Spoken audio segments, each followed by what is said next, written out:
Irmãos, boa noite, irmãos. Estamos aqui para mais uma atividade de estudo da doutrina espírita, da Sociedade Espírita Paz e Amor.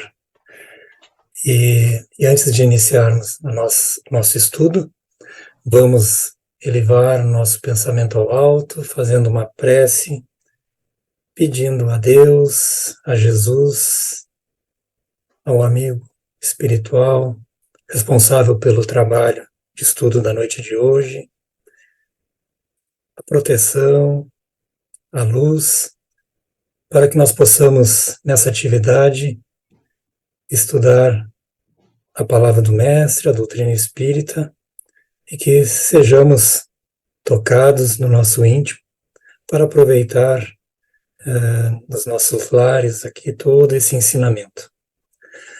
Que assim seja, que tenhamos todos uma bela noite de estudos. Então, o que coube ao nosso estudo na noite de hoje é refletir sobre o tema o espírita na sociedade. O espírita, esse adepto da doutrina espírita. E aí, então, vamos trabalhar e tentar entender, né, o papel do espírita, a sua responsabilidade para o meio social. Mas antes de adentrarmos nessa responsabilidade, é importante caracterizarmos, né, o que é ser um verdadeiro espírita, né, porque seremos o agente da doutrina na nossa sociedade. Segundo Allan Kardec, né, o que caracteriza o verdadeiro espírita é ele ser um verdadeiro cristão, porque um é o mesmo que o outro, segundo Kardec. E no Evangelho segundo o Espiritismo, no capítulo 17, cujo título é Sede Perfeitos, Allan Kardec então vai desenvolver, né, as características do bom espírita, né, os caracteres que visam a perfeição. Então, ele inicia, né, essa análise dos caracteres da perfeição com uma passagem de Jesus, que está no Evangelho de Mateus, no versículo 5º, que o mestre fala o seguinte: amai os vossos inimigos, fazei o bem aos que vos odeiam, e orai pelos que vos perseguem e caluniam. Porque se somente amardes os que vos amam, que recompensa tereis disso? Não fazem assim também os publicanos? Se unicamente saudardes os vossos irmãos, que fazeis com isso mais do que outros? Não fazem o mesmo os pagãos? Sede, pois, vós outros, perfeitos, como perfeito é o vosso Pai Celestial. Então aqui, Jesus, com essa passagem, né, que estava falando aos homens da época, ele estava desafiando, né, e aconselhando os homens a mudar o conceito de amar, né, porque amar os que são próximos, o que nós tenhamos afeto, isso é fácil, né? Como ele disse para aquelas pessoas que estavam escutando, que até achavam que pudessem estarem sendo melhores porque estavam escutando o mestre. Na realidade, assim, eles estão fazendo a mesma coisa que aquelas pessoas que eles criticavam, né? Os publicanos, os pagãos, também faziam, que é amar apenas os que eram próximos ou que tinham laços de afinidade. Então Jesus, ele desafia aqueles homens a procurar ser como o exemplo de Deus, né? Procurar se aproximar da perfeição divina, do Criador. Claro que isso é uma figura de linguagem, né? Mas é algo que é um conselho de Jesus para que possamos nos aproximar das características divinas, né? Porque essa seria, então, né, um conceito de perfeição. Amar os nossos inimigos, fazermos o bem aos que nos odeiam, orarmos pelos que nos perseguem. Esse amar, né, nós já estudamos e conversamos sobre isso, tem o aspecto de principalmente não querer o mal para o seu inimigo, né? Então, podemos ter as diferenças, mas não precisamos ter afinidades com pessoas que nos fizeram mal, mas que não queiramos o mal para eles. Então, Jesus, com essas palavras, mostra que essa essência da perfeição é a própria caridade, né? Que implica na prática de todas as outras virtudes que se espera do homem. Tá? Então, amar o próximo como a si mesmo, fazer ao outro o que gostaria que fosse feito para nós, segundo Allan Kardec, é a expressão mais completa da caridade, que resume todos os deveres do homem para com o próximo. Então, com isso, nós estamos daí caracterizando, né, também qual é a verdadeira responsabilidade do espírita na sociedade. É amar a Deus, sobre todas as coisas e ao próximo como a si mesmo. Nesse mesmo capítulo, Allan Kardec vai elencar uma série de características que seriam que iriam classificar o indivíduo como o homem de bem, né? E essas características certamente são características que todos nós deveríamos buscar, mas que talvez muitos de nós, quase todos nós, não vamos atingir, talvez, senão por muitas reencarnações, mas é o que vai, então, caracterizar o verdadeiro homem de bem, né? O que cumpre a lei de amor, a lei de caridade, né? Na sua maior pureza. E entre essa série de características, então, Kardec nos cita o homem que tem a sua consciência de seus atos, que faz ao outro o que desejaria que a si mesmo fosse feito, tem a caridade como guia, né? A caridade com a prática da benevolência, a indulgência, o perdão, a abnegação, o devotamento, né? O homem que identifica as suas imperfeições e tenta corrigi-los, trabalha para modificá-las, né?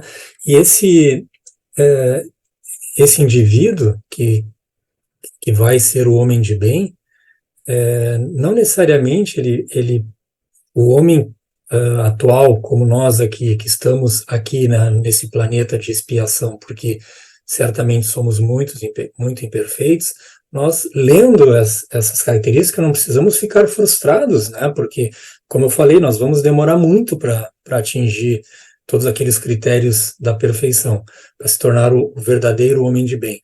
Mas, principalmente, o que nós precisamos demonstrar é o esforço para sedimentar essas características, né? E aí, quando nós pudermos entender... Eu ainda não consigo traduzir para de expiação, porque certamente somos muitos imperfeitos lendo as categorias que não precisamos ficar frustrados, né? Porque, como eu falei, nós vamos demorar muito para atingir todos aqueles critérios da perfeição. O celular fala sozinho. Como nós estamos aqui, né, nesse processo de aprendizagem, o verdadeiro espírita, será, então, a pessoa que vai se esforçar, né, e vai se importar em ter esses elementos do homem de bem. E esses resultados, então, essas características, a doutrina espírita nos mostra o caminho para atingir, tá? Porque a doutrina espírita, ela não, como disse Kardec, ela não veio para trazer uma nova moral, tá? Ela veio mostrar o caminho que foi exemplificado e mostrado pelo Cristo. Tá? Então, ela facilita a nós o entendimento, né? E como nos mostrando como Jesus a praticava,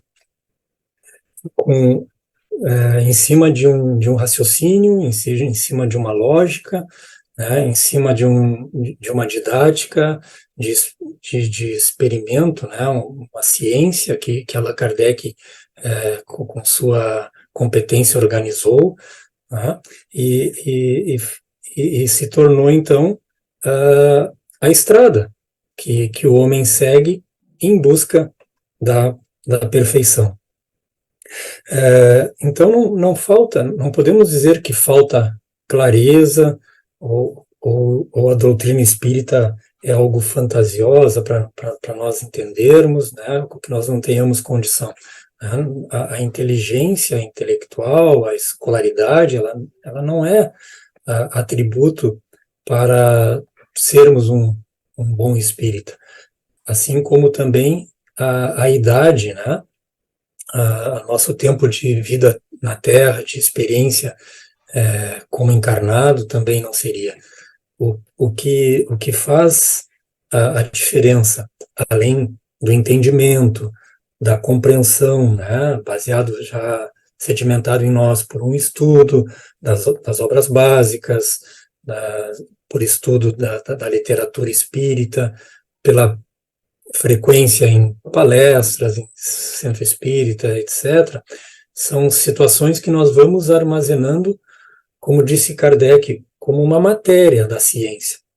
Mas o que faz a diferença é o que o Kardec vai chamar de maturidade do senso moral, ou seja, essa sensibilidade, né, de nós sabermos, mas aí vivenciarmos, sentirmos a doutrina espírita, isso está associado a uma evolução moral do espírito. Tá? Então, isso cada espírito traz e vai melhorando, progredindo nas reencarnações. Tá? E então, existem jovens que não tiveram estudos, ou até mesmo de qualquer idade, que são pessoas com uma grande sensibilidade, que praticam e exercem os princípios da doutrina espírita, né, os princípios cristãos, independente de ter um estudo, né, uma intelectualidade avançada.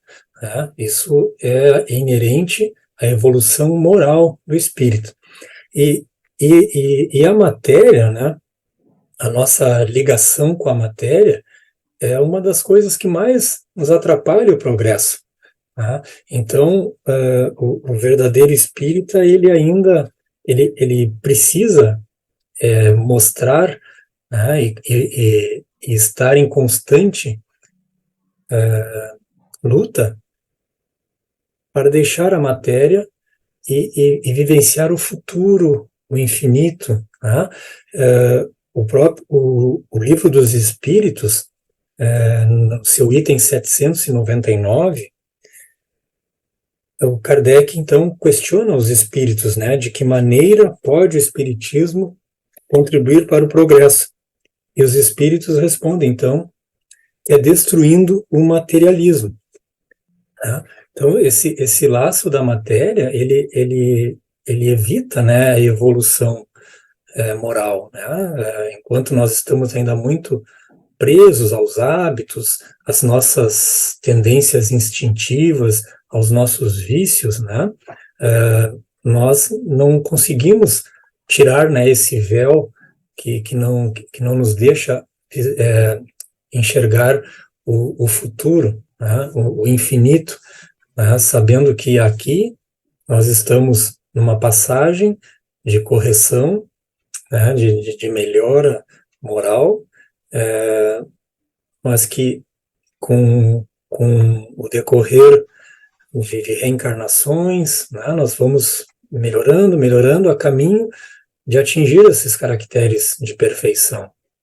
Que não precisemos fazer tudo agora, nesse momento, a qualquer custo, né, com egoísmo, com uma série de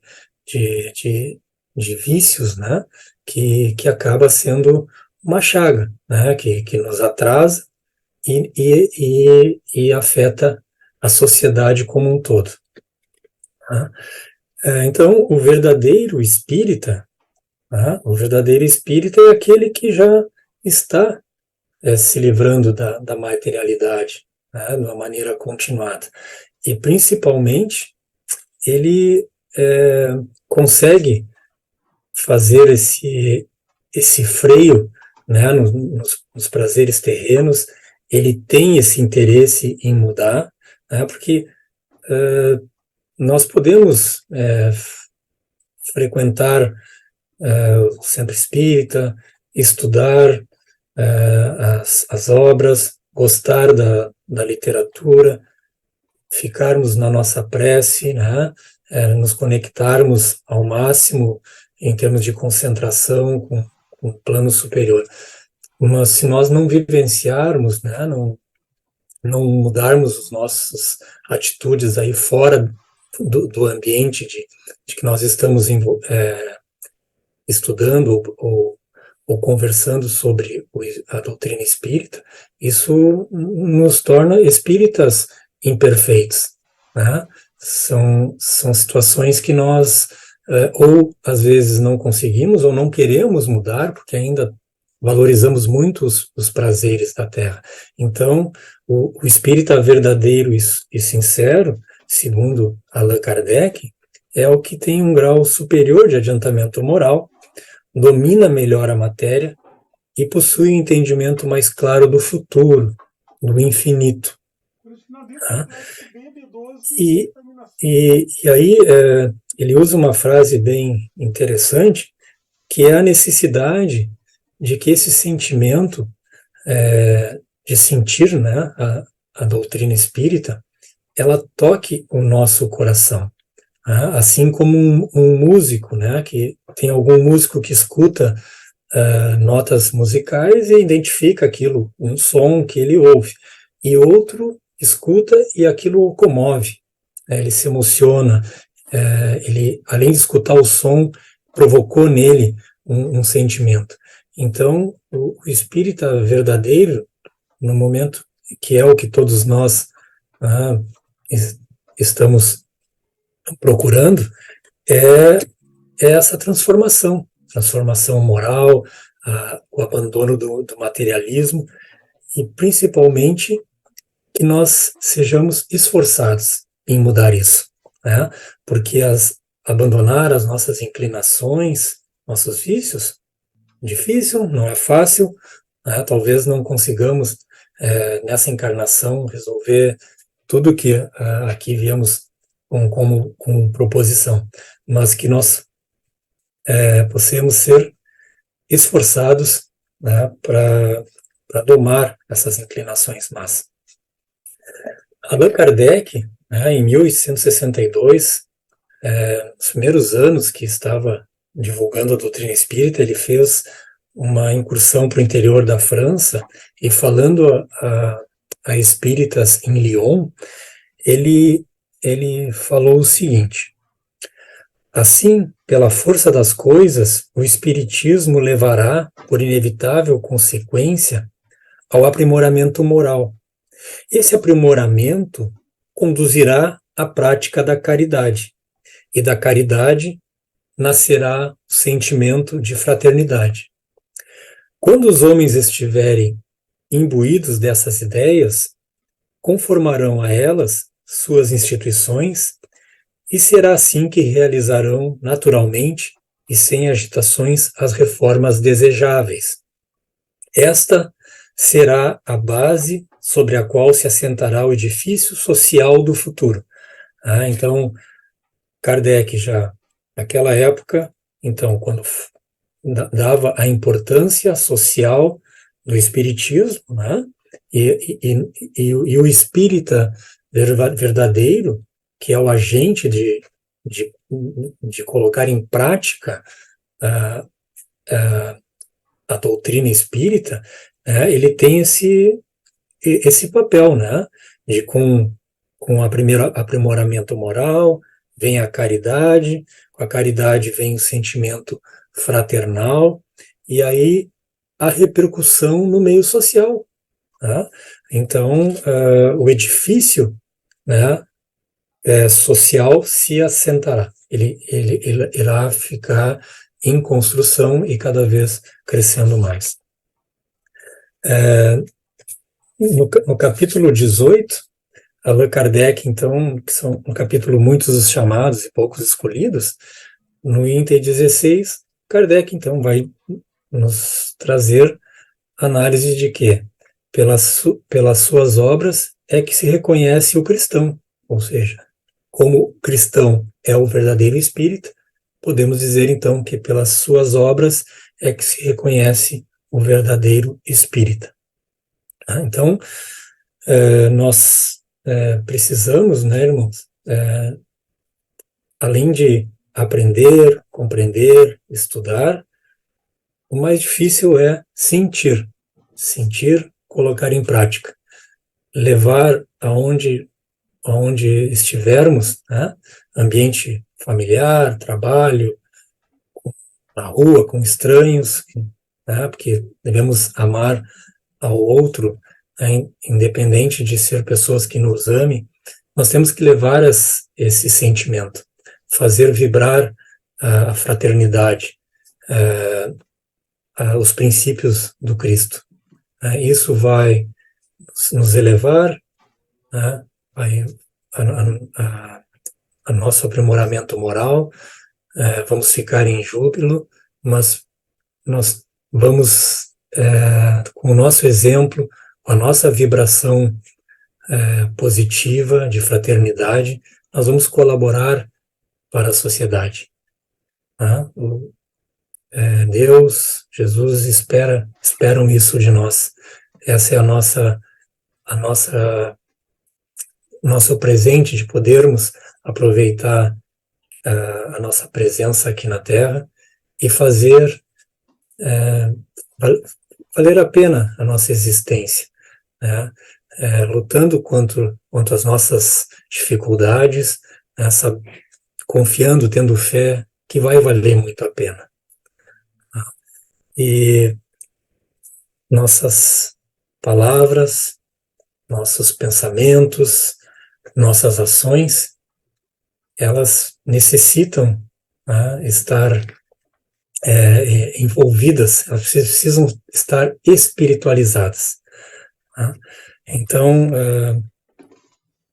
gostaria de agradecer a atenção dos irmãos, de nós estarmos nessa corrente de estudo e vibração, né, com a leitura da palavra do Mestre, e vamos, então, fazer a nossa prece de encerramento,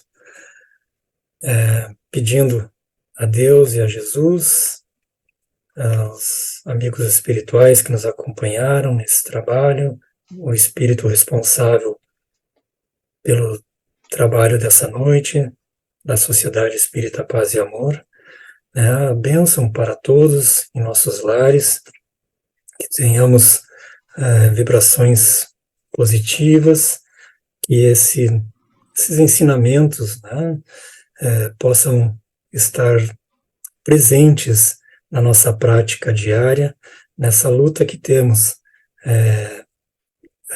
agradecidos, né, por essa mensagem que Jesus nos deixou, essa estrada pronta para seguirmos.